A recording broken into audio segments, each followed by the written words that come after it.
Hey guys, welcome to a new Love Life video. This time we're going to talk about Bunnie Rabbot or Bunnie Rabbot die Kulit, as she's known in the comics, basically towards the middle and end of it.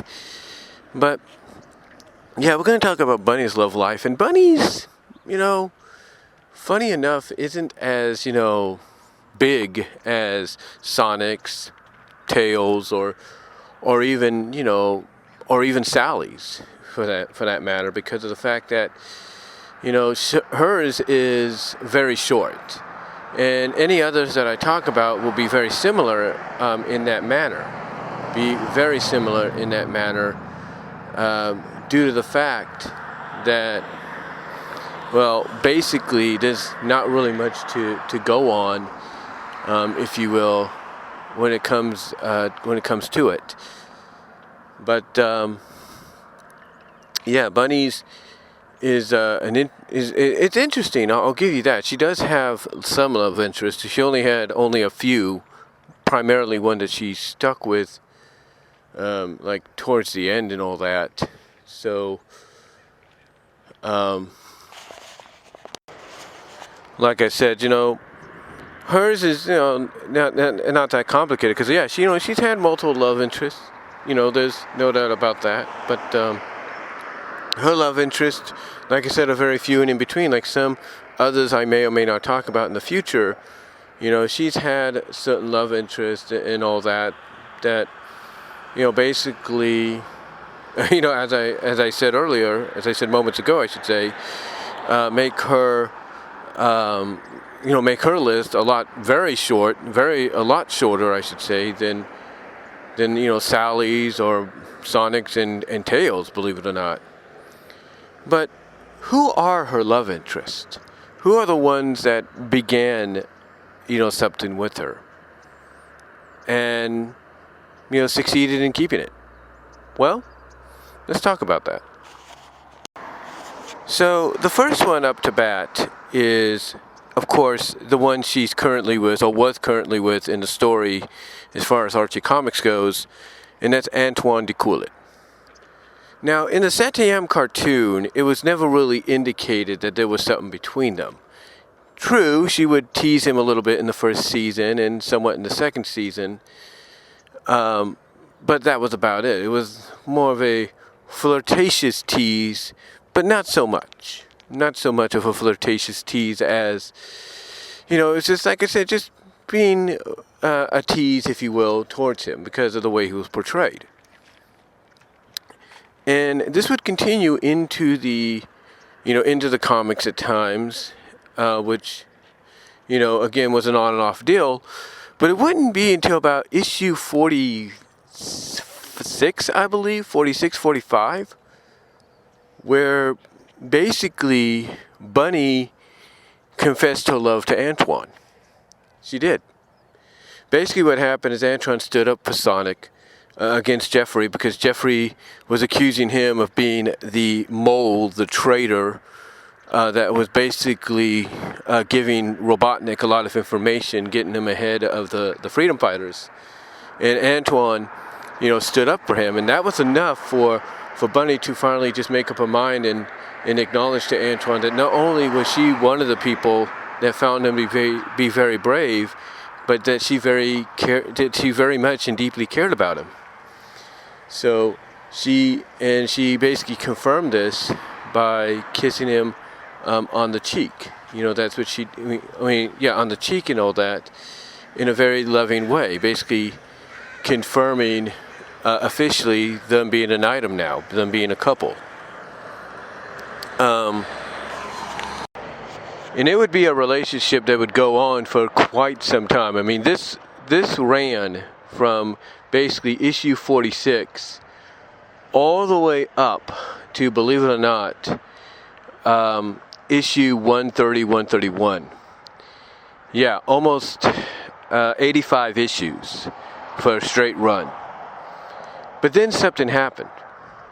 You see, what happened is apparently Antoine had changed in story. He had gotten a scar under his eye during a battle, and it had changed him. changed him to the point that he became more darker, more grittier, and wanted to focus more on fighting and stuff, and eventually broke things off with Bunnie. And the way this is revealed is when Sonic, asked, what's going on with Bunnie and Antoine, they should be happy to be together. And then that's when Fiona, who was on their side at that time, had to tell him they broke up, that they ended the relationship. However, we would find out about, I would say, 2 years later, 24 issues later, basically, just about that, 24 to 25, that basically the reason for the breakup wasn't because, Antoine got a scar and it made him more grittier and darker than what he was. It was mainly because of the fact that that wasn't the real Antoine, and it was a fake. It was his evil counterpart from the anti-freedom fighters, from the anti-Mobius, or Moebius, as they would call it, Moebius, known as Patch, or aka Evil Antoine.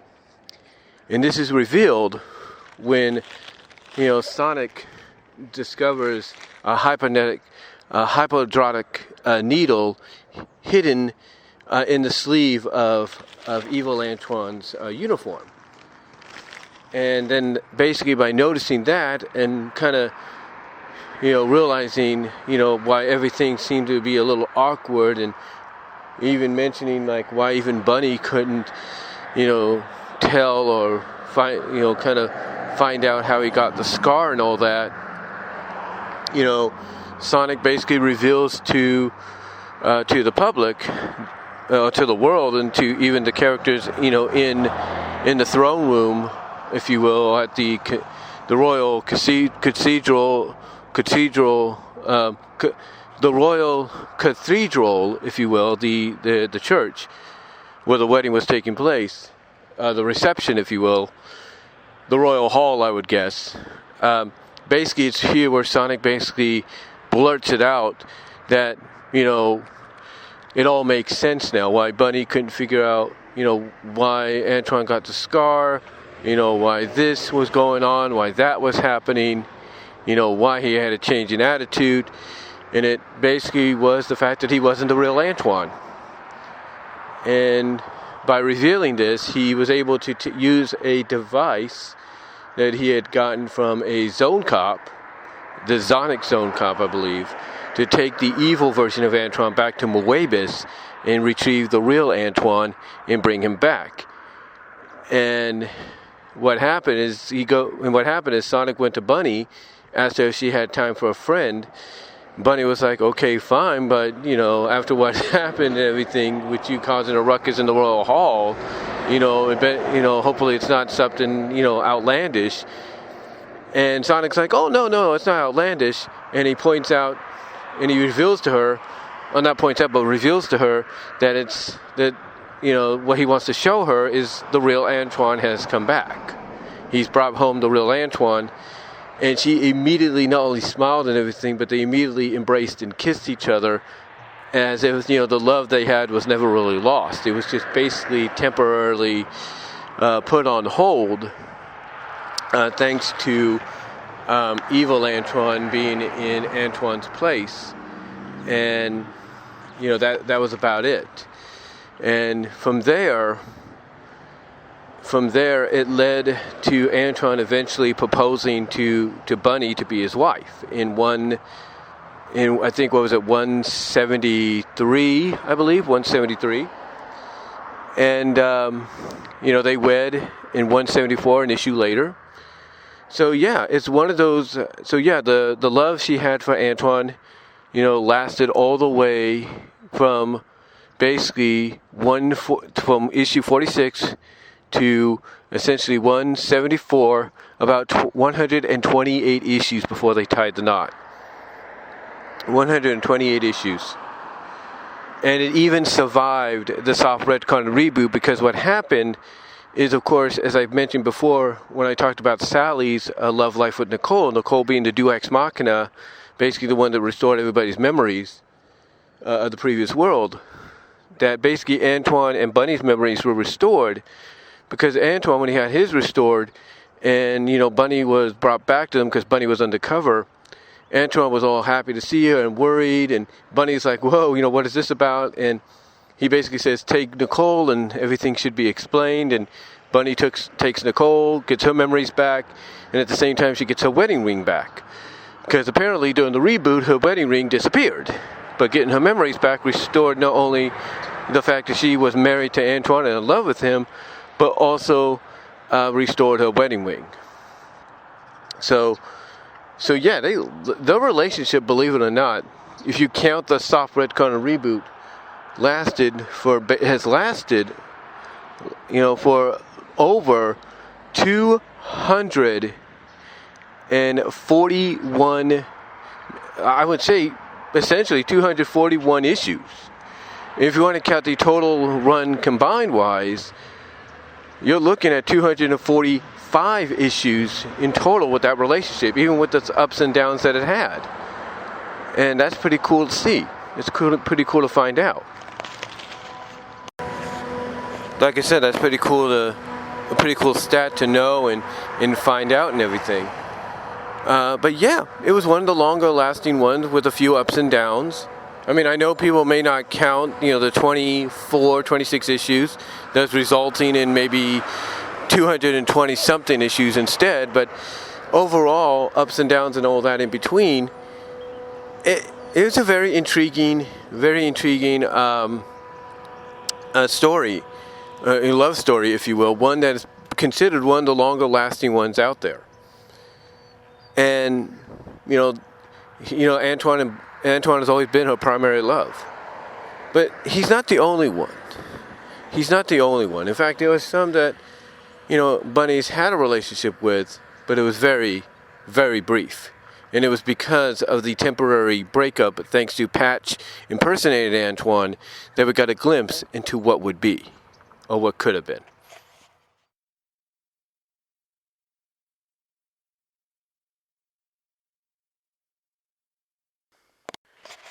Hey guys, we're back with the second of, this short look at Bunnie Rabbot's love life. And the second, of course, obviously, I think a lot of us expected it, is Sonic the Hedgehog. And the reason Sonic is basically on this list, if you will, is mainly due to the fact that when Bunnie first debuted in the comics, after she was partially roboticized and rescued by Sonic and Rhoda and brought back to Knothole, where she just bounced, just literally just jumped right out of Rhoda's arms like nothing really affected her, and she's embracing her new look, her new parts and everything. And it's doing this demonstration of what her new cybernetics can do that she sees Sonic, acknowledges that he's cute and everything, asks what his name is, and kind of boops him on the nose with her regular finger. Before Sonic, kind of tells her, yeah, I'm Sonic, and oh, by the way, you might want to put the princess down there that you're holding up with your, cybernetic arm. So that was the first indication that basically there was something probably, flirtatious-wise between the two characters of Sonic and Bunnie, if you will. And this would go on for a while, up until at least the mid portion, like I said, up to when Bunnie confessed her love for Antoine, and they became an item from there around issue 46.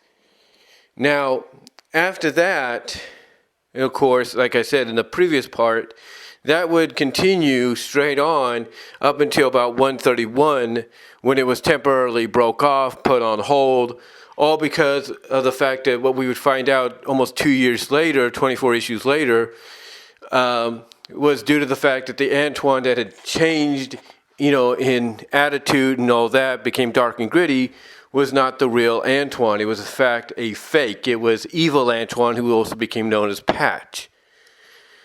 Now, basically, long story short on that, as I mentioned, Sonic brought, the real Antoine back and everything. But it was during this time where Bunnie was flirting with Sonic, if you will, flirting with the idea of going with Sonic, because Sonic at the same time had broken off with Sally in story, and he was going, back and forth with Fiona, not totally committed yet, not fully, committed to her just yet or anything like that, although it was getting there. And Bunnie decided to take this up as an opportunity. Now, I know there was a lot of fans, even now, that look back at this and probably think, well, they wanted to go the dramatic route with these romances that they would put in the comic, that basically, they could have done it with Bunnie and Sonic. They could have said, well, these two don't have anybody now. Their potential love interest are, on doing their own thing, on their own paths right now. Maybe we could put these two together and see what happens. And they tested that for a bit. Like I said, they tested that for a bit with Sonic and Bunnie. But here's how they tested it, and it was kind of weird. You see, around 150, there was a moment, there was a panel, a scene in there where Tails had caught Bunnie making out with Sonic, or what he thought and what Bunnie thought at that time was the real Sonic, right? So what happens is that, Tails gets upset because, again, he's catching his best friend making out with somebody that, he knows is supposedly with somebody else, or was with somebody else, and he's supposed to be more committed to either the person he's with, which was either Fiona, which, I guess in story he was getting ready to accept, or even Sally, right? Well, unbeknownst to Tails, or even Bunnie, who was making out with who she thought was Sonic at the time, basically, we find out that it's not really Sonic she was making out with in 150. It was actually evil Sonic. Yeah, it was basically, hold on there, I just had to put that down for a second. It was basically, what would be known as Scourge, or who would be known as Scourge later on. That's about what it was. She was making out with, evil Sonic instead of the real Sonic, who, of course, like I said, evil Sonic would go on to be Scourge later on. And the reason this happened was because just like evil Sonic had done with Patch, Antoine's evil counterpart in Moebius, where he basically knocked out Patch, put him into the Mobius world, and took Antoine in his place so there wouldn't be no suspicions, if you will. There wouldn't be no suspicions. Basically, long story short, evil Sonic did the same thing to his counterpart, because what the evil Sonic wanted was just to, live up the reputation his, counterpart wouldn't. And that's, hey, I'm Sonic the Hedgehog. I can get whatever I want. I can get all the chili dogs I want. I can get all the girls I want. And, that's all he wanted. That's all he wanted in his world. So he decided, hey, best place to get it is, my goody good counterpart's world. And that's why, we got that scene with Bunnie making out with Sonic, or what we thought was Sonic at the time, and then also waking up from a nap with him, if you will. Basically sleeping with him. Not the sleeping, if you know what I mean, kind of deal, but just resting. Now, here's the thing, though. Bunnie would also kiss the real Sonic. That's right. You see, even though later on, as we find out in story, she and, all the other girls there would find out that the Sonic that was with them or flirting with them was a fake, was the evil version, the one that would go on to be known as Scourge later on. Basically what happens several issues later is we get introduced more so to this Atom character that's made up, this Atom nanobot character created by Eggman, who Eggman looks at as a son, or considers as a son, like he considered a female bot named, a female gyroid, a cyborg, if you will, Overlander appearance called Mecha. basically Adam starts to assimilate a lot of the living organisms, a lot of the living organisms, if you will, around the forest. And Bunnie ends up getting trapped in this, and he starts to try to absorb her. And it takes Sonic, some convincing to Adam, like, hey, if you absorb her, you're also going to be absorbing what's already robotic or partially robotic. That doesn't work. And this is enough for Adam to rethink it and realize Sonic's right. So he basically unabsorbs Bunnie, and Bunnie is restored to normal. And to thank Sonic, she ends up kissing him on the lips and just telling him, just realize that you're my hero. And she kisses him on the lips. Now, according to some behind the scenes notes, basically Sonic was supposed to have a shocked expression on his face. Like his eyes were supposed to be open, not closed. But I guess whoever drew it didn't get the memo, or whoever drew it decided, why not go potentially with a Bunnie-Sonic relationship, even if it's temporary, because, Sonic and Sally are not a thing right now, and neither is Antoine and Bunnie. Maybe they just, maybe they got the memo and they decided not to follow it. And they just decided to go this route because in story, logically, it made more sense. But that would really be about it with the whole Bunnie and Sonic relationship, if you will. I mean, yeah, there were some moments that, even before this, that you could look at and be like, well, that's kind of odd that they would do this, right? Like, for example, you look at the high school thing that they did from, I think it was 89 to about the mid-90-ish issues. And Bunnie and Sonic are among the main characters that are sent back to high school. And by being sent back to high school, of course, they have, being teenagers and everything, trying to play up, being in a new beginning or having a new beginning on life, they have to have a new look.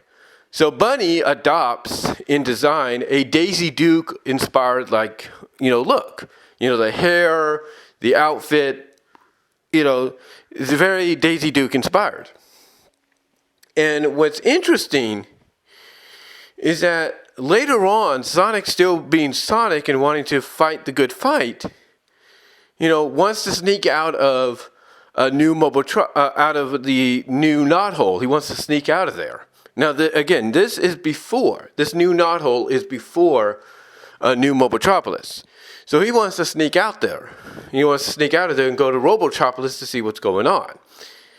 And Bunnie catches him, but instead of, scolding him like, are you trying to get yourself in trouble kind of deal, she wants to help him. Now, maybe it's me, but did anyone else kind of get the feeling that even though she was still with Antoine at this time, in story, that it felt like, they were trying to give us a Sonic and Bunnie relationship because they were both in high school. Sally wasn't there with them because she was being self-taught at the castle, and Antoine wasn't there because he's a royal guard. Did anybody else get that feeling? Anybody else get that, inkling that that's what they were trying to do that? Because when I really think about it now, it seemed like they were trying to go in that direction. Maybe it's just me. But, what do you guys think? Do you guys get that feeling? I'm just saying.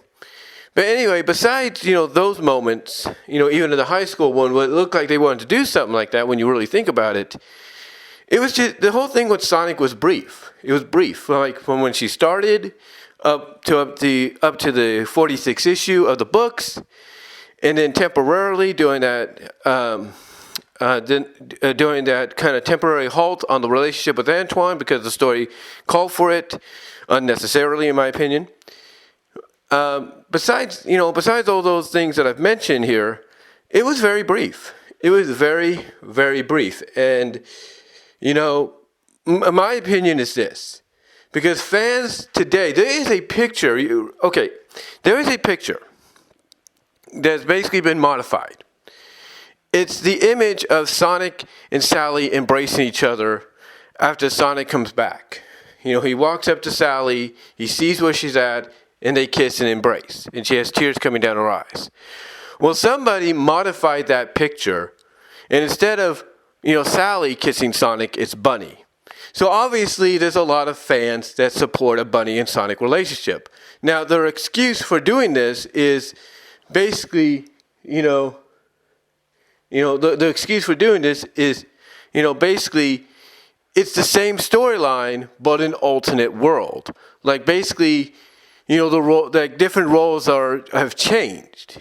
Different roles for certain characters and players have changed. Like, it's the same storyline, the same moments, but it's different characters. Like, instead of Sally kissing Sonic with tears coming down her eyes, when he shows up, he shows up to her in that issue, it's Bunnie. So, yeah, that tells me that there's a lot of Sonic and Bunnie fans, supporters, shippers out there than I think we can imagine. So they're still there, but I think they also realize that even though it was brief officially in the comics, it's still something that, could have had some legs had they decided to do a little bit more with it. But yeah, the whole thing with Sonic, like I said, was brief. It had its moments, even as short as they were. And that's really about it. So the next one we're going to talk about here, just like with Sally, it's really interesting, but I think you guys will like it. All right, so last but not least here in this third part, not a bonus like the other one, but a third part here, we're going to talk about some of the love interests that Bunnie has outside of the official books, and more so thanks to fans, of all genres, if you will, mostly the fans of adult content and context is what I'm trying to say. And, like Sally, Bunnie is no exception to this. Now, true, she's not as shown in these kind of scenarios as much, but, she still has her moments. For example, like I said, basically with Sally, there is a story by Gavin Olaus,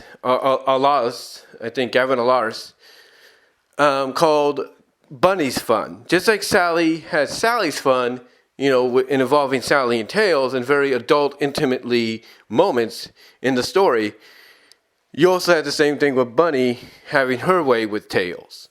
So yeah, you had that. You have some fan comics that involve her kind of getting some time with Tails, even if it's part of a group thing. You have fan arts of her and Tails. It's like yeah, it's there. It's you got a Bunnie Tails dynamic there, and it seems, and maybe it's just me, and I say this with all due respect to Team Season, but it seems to me that it looked like, just based off not only the webcomic, but now the animation that's based on it, that, there's a tease of a Bunnie Tails relationship in Satem, or would have been something like that. Don't know why. I mean, everybody always says you can't do those kind of things, but who knows? Who knows? Maybe that's what they would have done. And it would have been interesting. Maybe something would have happened. We don't know. Maybe there's a reason. We don't know. I mean, heck, there's one backup story in the official books where Bunnie is chasing after all these different Chaos Emeralds, these minor little Chaos Emeralds, if you will, that she wants to put together in these little rings as part of her jewelry.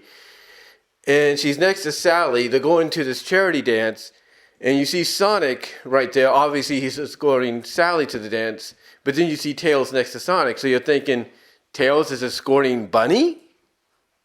Interesting dynamic, right? Interesting dynamic. But mostly in fan works you kind of see that. But it's not just Tails either. Of course, you get it with Bunnie and Sonic, of course.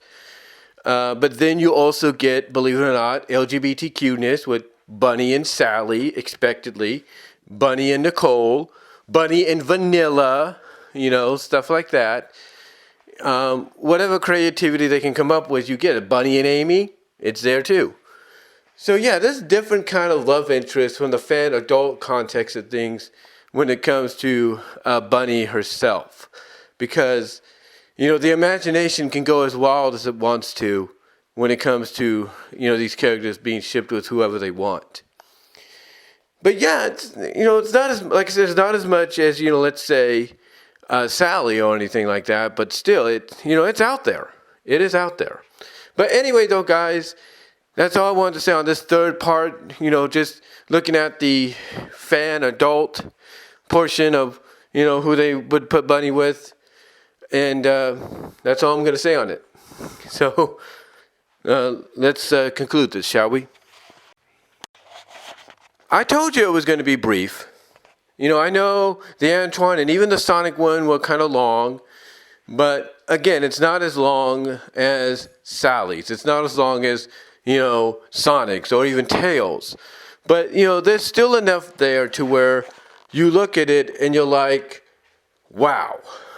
You just cannot believe exactly even as short as it is, how much of a love life Bunnie has had. Some would say more successful at times and more steady wise, but still, you can't believe how much of a love life she's had in her life. And that's saying something, if you know what I mean. That is definitely saying something.